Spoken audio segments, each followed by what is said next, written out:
Good morning children. Standard 4 subject Hindi chapter 9 Karnataka एक झलक।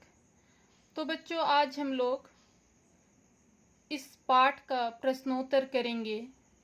पिछली पाठ में हमने कर्नाटक एक झलक की चर्चा कर चुके थे। तो आइए पेज नंबर 62 क्वेश्चन नंबर 2 उच्चारण कीजिए। हम लोग उच्चारण करने के लिए सीखेंगे। स्वतंत्र, सौंदर्य, आकर्षित, प्रतिबंध, इलेक्ट्रॉनिक, भव्य, संग्रहालय। तो आइए अब हम देखेंगे क्वेश्चन नंबर 3। एक शब्द में उत्तर बताइए। क्वेश्चन नंबर का कर्नाटक की सीमाएं कितने राज्यों से जुड़ी हैं? आंसर 6 राज्यों से। क्वेश्चन नंबर खा कर्नाटक किस वृक्ष के लिए प्रसिद्ध है? आंसर चंदन। क्वेश्चन नंबर गा गोल गुंबद किसे समर्पित है? Answer Adil Shah. Question number घ कर्नाटक के लोग कौन सी भाषा बोलते हैं? आंसर कन्नड़।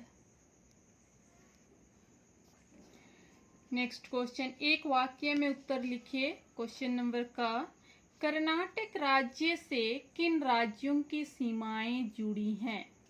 आंसर कर्नाटक राज्य की सीमा गोवा, महाराष्ट्र, तेलंगाना, आंध्र प्रदेश, तमिलनाडु और केरल से जुड़ी हैं। क्वेश्चन नंबर ख चंदन का उपयोग किसके लिए किया जाता है? आंसर चंदन का उपयोग सजावटी सामान और औषधियां बनाने के लिए किया जाता है।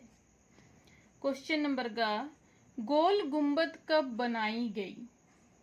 गोल गुंबद सन 1656 ईस्वी में बनाई गई। क्वेश्चन नंबर घ बेंगलुरु किस लिए प्रसिद्ध है? आंसर बेंगलुरु अपनी कला, संस्कृति एवं सूचना तकनीकी के लिए विश्व भर में प्रसिद्ध है। क्वेश्चन नंबर 2 प्रश्नों के उत्तर विस्तार से लिखिए। क्वेश्चन नंबर का कर्नाटक की प्राकृतिक सुंदरता किन रूपों में दिखाई देती है? आंसर कर्नाटक की प्राकृतिक सुंदरता कई रूपों में दिखाई देती है। गरसोपा जलप्रपात, पश्चिमी घाट, चित्रदुर्ग और बादामी की पहाड़ियां तो देखते ही बनती है। यहाँ कई सघन वन हैं, इनमें चंदन के वृक्ष अधिक हैं। क्वेश्चन नंबर ख कर्नाटक में बने मंदिरों की क्या विशेषताएं हैं? आंसर कर्नाटक में बने मंदिर भव्य हैं। ये मंडप के आकार वाले और द्रविड़ शैली में बने हैं। अब आगे देखेंगे बच्चों बुक एक्सरसाइज। बुक में करना है पेंसिल से। दिए गए शब्दों से रिक्त स्थानों की पूर्ति कीजिए। वाणिज्य, स्मारक, उद्यान, इलेक्ट्रॉनिक। क नंबर बीजापुर में बना गोल गुंबद ऐतिहासिक स्मारक है। क्वेश्चन नंबर ख कृषि और वाणिज्य के क्षेत्र में कर्नाटक का विशेष स्थान है। ग बन्नरघट्टा राष्ट्रीय उद्यान में वन्य जीव रहते हैं। घ बेंगलुरु इलेक्ट्रॉनिक शहर के नाम से विख्यात है। क्वेश्चन नंबर 4 पठांश के आधार पर सही विकल्प पर टिक लगाइए। पैराग्राफ देखेंगे। कृषि और वाणिज्य के क्षेत्र में इस राज्य की अपनी अलग पहचान है। चावल, मक्का, ज्वार, बाजरा, नारियल एवं सूरजमुखी यहाँ की प्रमुख फसलें हैं। बेंगलुरु अपनी कला, संस्कृति एवं सूचना तकनीकी के लिए विश्व में प्रसिद्ध है। यह इलेक्ट्रॉनिक शहर के नाम से विख्यात है। वर्तमान समय में इंटरनेट की सर्वाधिक सुविधाएं बेंगलुरु में है। यहाँ सबसे अधिक ठंडक दिसंबर के महीने में और सबसे अधिक गर्मी अप्रैल के महीने में पड़ती है। क नंबर बेंगलुरु शहर प्रसिद्ध है कपड़ा उद्योग के लिए, कांच के सामान के लिए, कागज उद्योग के लिए, सूचना तकनीक के लिए। आंसर है सूचना तकनीक के लिए टिक लगाएंगे। ख नंबर, बंगलुरु में सबसे अधिक ठंडक पड़ती है फरवरी में, मार्च में, नवंबर में, दिसंबर में। आंसर है दिसंबर में, टिक करेंगे। ग नंबर, कर्नाटक राज्य की प्रमुख फसल हैं चावल, सूरजमुखी, नारियल, उपरोक्त सभी। ये सभी हैं, इसलिए आंसर है उपरोक्त सभी, टिक करेंगे। नेक्स्ट, शब्द संपदा, खाली जगह में उचित प्रत्यय लिखिए। स्वतंत्र प्लस ता, यहां से हम लोग को चुन के लिखना है, ता हो जाएगा स्वतंत्रता। प्राकृति प्लस इक, प्राकृतिक। उपयोग प्लस इता, उपयोगिता। पहाड़ प्लस इया, पहाड़ियाँ। संस्कृति प्लस इक, सांस्कृतिक। गरम प्लस ई, गर्मी। अब आगे देखेंगे शब्दों के प्रयोग को समझिए। पकड़ वारी की धार झूलता है मेरा मन। वारी जल। नेक्स्ट, मैं नीर भरी दुख की बदली, नीर जल। सलील प्रवाहित नदियों में है, सलील जल। सभी रंगीन शब्द जल के ही पर्यायवाची हैं, लेकिन इनके स्थान पर जल शब्द का प्रयोग नहीं किया जा सकता। तो अब आगे हम देखेंगे दिए गए शब्दों के पर्यायवाची शब्द का वाक्य में प्रयोग करेंगे। सरिता, सरिता का जल मीठा होता है।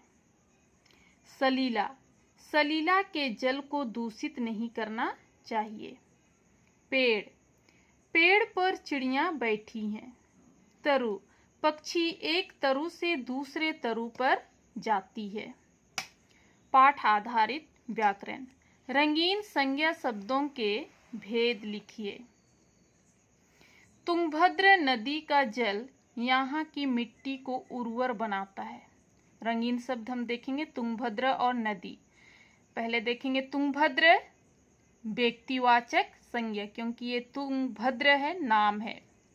नदी जातिवाचक संज्ञा। ख नंबर, गोल गुंबद ऐतिहासिक स्मारक है। गोल गुंबद व्यक्तिवाचक संज्ञा, स्मारक जातिवाचक संज्ञा। ग नंबर, भारत का कर्नाटक राज्य को पहले मैसूर कहा जाता था। राज्य जातिवाचक संज्ञा, मैसूर व्यक्तिवाचक संज्ञा। देश स्वतंत्र होने के बाद कर्नाटक का गठन हुआ। देश जातिवाचक संज्ञा, कर्नाटक व्यक्तिवाचक संज्ञा। सेकंड नंबर, रंगीन शब्दों के वचन बदलकर वाक्यों को पुनः लिखिए। यहाँ की मिट्टी उर्वर है। आंसर होगा यहाँ की मिट्टी उर्वर है। मिट्टी हमेशा एक वचन में ही प्रयोग होता है।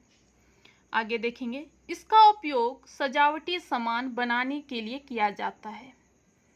इसका उपयोग सजावटी सामानों को बनाने के लिए किया जाता है। यह इमारत बहुत आकर्षक है। ये इमारतें बहुत आकर्षक हैं। घ नंबर, बादामी की पहाड़ियाँ तो देखते ही बनती हैं। बादामी की पहाड़ी तो देखते ही बनती है। निम्नलिखित शब्दों के एक वचन और बहुवचन रूप में प्रयोग कीजिए। सेंटेंस बनाएंगे एक वचन और बहुवचन में।